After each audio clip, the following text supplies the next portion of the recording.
Would cutter machine रखी थी। फिर हम लोग किचन में गए। जब किचन में गए तो देखे तो हमने सब वहाँ रखा था, बॉडी सब बाल्टियों में भर भर के रखा था उनने। तो मुंबई में मर्डर की साजिश ने मुंबई को दहला दिया। मुंबई के आकाशदीप बिल्डिंग की 7वीं मंजिल के फ्लैट नंबर 704 में कत्ल की जो दरिंदगी की गई वो बयान से बाहर है।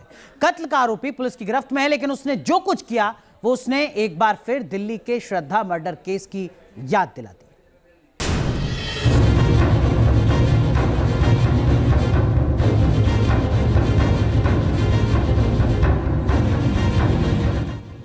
पहले मौत के घाट उतारा,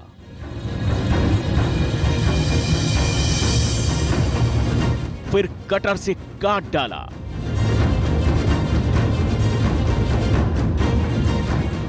मुंबई में श्रद्धा मर्डर जैसा कांड।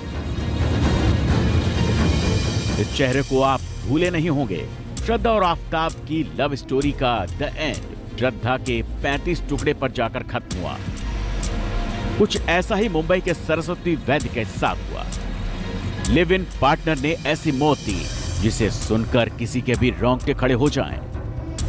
आपको कत्ल और कटर से काटने की पूरी कहानी बताएं, उससे पहले देख लीजिए, मीरा रोड का यही वो घर है जहां बदबू आने के बाद पुलिस को खबर दी गई। पुलिस ने तफ्तीश की और कातिल की कटर वाली दरिंदगी देखकर पुलिस और पड़ोसियों के होश फाख्ता हो गए। पुलिस के मुताबिक 56 साल का मनोज साहनी और 32 साल की सरस्वती वैद्य लिव इन रिलेशनशिप में रह रहे थे। इनके बीच किसी बात को लेकर झगड़ा हुआ, जिसके बाद मनोज साहनी ने सरस्वती की बेरहमी से हत्या कर दी। इतना ही नहीं, कत्ल के सुराग मिटाने के लिए हत्यारे ने कटर से शव के कई टुकड़े कर दिए।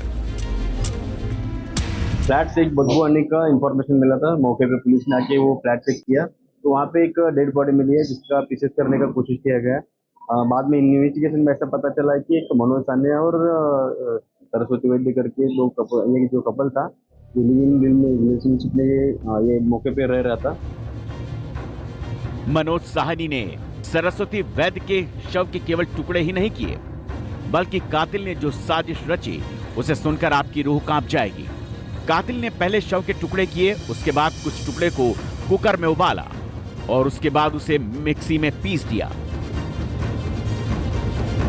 पुलिस को स्पॉट से शव के कई टुकड़े बरामद हुए हैं, जिसकी जांच पुलिस कर रही है। श्रद्धा वालकर की हत्या का मामला अभी लोगों के जहन से गया भी नहीं था कि मुंबई के पास मीरा रोड से इसी तरह का एक खौफनाक, एक दिल दहला देने वाला मामला सामने आया है। मीरा रोड के गीतानगर के आकाशदीप बिल्डिंग के 7th फ्लोर पर इस वक्त हम मौजूद हैं और ये जो फ्लैट आपको हम दिखा रहे हैं, जो बंद दरवाज़ा आपको दिखा रहे हैं, 704 नंबर फ्लैट, इसी फ्लैट से मीरा रोड पुलिस को लाशों के टुकड़े मिले हैं। आप बता दें कि आसपास के लोगों ने महसूस किया कि अंदर से बहुत ज़्यादा बदबू आ रही है। कई बार दरवाज़ा नॉक करके घर में जो आरोपी शख्स मौजूद था उसे कहने की कोशिश की गई, लेकिन आरोपी इस बात को मानने के लिए तैयार नहीं था कि उसके घर से बदबू आ रही है। लिहाजा आसपास के लोगों ने पुलिस को इस बात की जानकारी दी और जब पुलिस यहाँ पहुँची तो अंदर का दृश्य देखकर हर कोई हैरान रह गया, क्योंकि अंदर लाशों के टुकड़े बाल्टियों में भरे दिखाई दे रहे थे। फिलहाल पुलिस कत्ल से पहले और बाद की कड़ियों को जोड़ रही है, लेकिन अब तक की जांच में जो सामने आया है उसके मुताबिक कातिल ने दरिंदगी की इंतहा को पार कर दिया। कातिल मनोज साहनी ने कटर वाली साजिश को इसलिए अंजाम दिया ताकि वो शव को ठिकाने लगा सके। पुलिस को शक है कि हत्या 2-3 दिन पहले की गई।